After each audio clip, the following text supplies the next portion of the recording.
Hello, my name is Kaylee Honig, and I have a presentation on social cognition and attitudes. For our first slide today, I'm going over the self as actor, agent, and author. Seeing ourselves as actors means recognizing that we actively engage in social interactions and that our actions have an impact on others. It's like being on a stage and playing a role in the social play of life. Viewing ourselves as agents emphasizes that we have the power to make choices and take control of our actions. We're not just passive participants. We have the ability to act and make things happen. Identifying as authors means that we have the ability to shape our own narrative and identity within a social context. We have the freedom to define who we are and how we want to be seen by others. Social factors influencing reasoning. Cultural norms and values play a big role in shaping our reasoning. They provide a set of shared beliefs and expectations within a society, influencing how we interpret and evaluate information. For example, cultural norms may dictate what is considered polite or appropriate behavior in different social situations. Social influence, such as conformity and peer pressure, can affect our attitudes and decision-making. We may change our opinions or behaviors to fit in with a group or to avoid going against the norm. Our social identity and the groups we belong to also impact our reasoning and attitudes. We often align ourselves with certain groups, such as sports teams, political affiliations, or social communities, and adopt their values and beliefs, which can shape our attitudes towards different social groups or issues. Concepts and processes of human understanding of the mind. Theory of mind refers to our ability to understand that others have thoughts, beliefs, and intentions that may be different from our own. It allows us to attribute mental states to others and predict their behavior based on their mental state.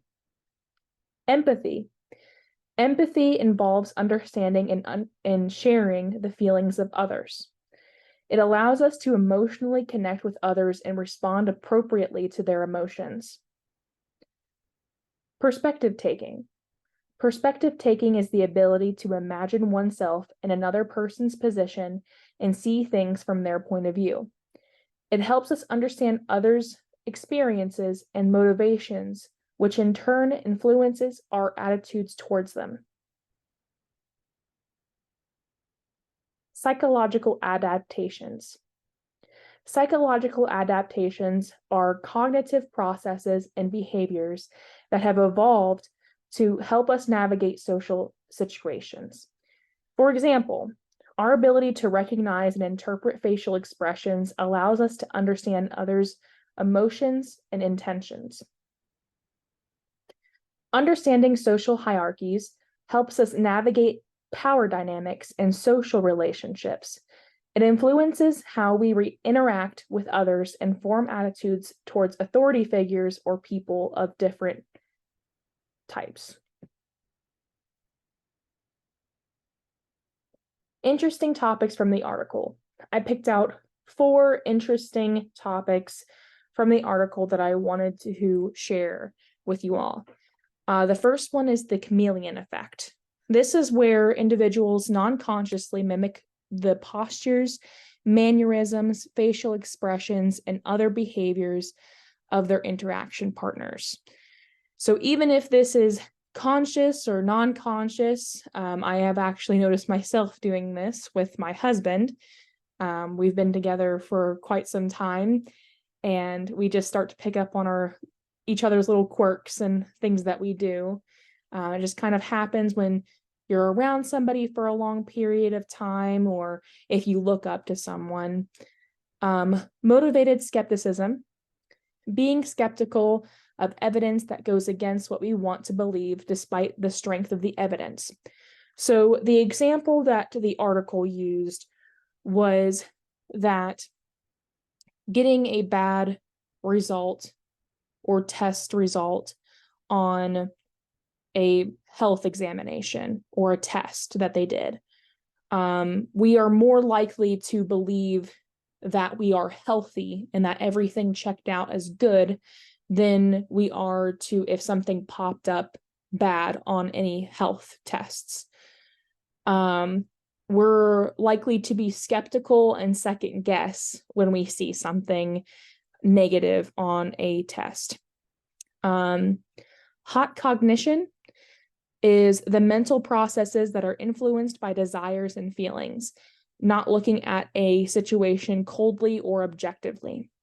So this basically means that the example that the article also used was when we get a bad grade on a test, we are more likely to look at it in a way of, oh, maybe there was a mistake, or we're more to look at, being angry at the teacher, or we're not really looking at it as, oh, we just got a bad grade. We're adding more to it. Impact bias is the tendency for a person to overestimate the intensity of their future feelings. I added this one because I have had a tendency to do this as well, where I worry about the future, and when I anticipate something is going to happen, like I used to be afraid of getting vaccines. But then I started getting allergy shots, and now getting vaccines is like nothing to me. But back when, I used to be terrified, and I used to hype myself up so bad about the impending pain that I was about to feel, that I kind of, after it happened, I realized, oh, that wasn't so bad. And then a good quote that I wanted to pick out for this topic is, the world as we have created, it is a process of our thinking. It cannot be changed without changing our thinking, by Albert Einstein.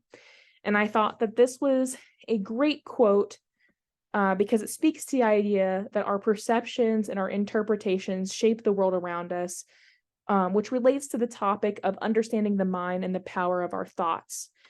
And that is all for this one.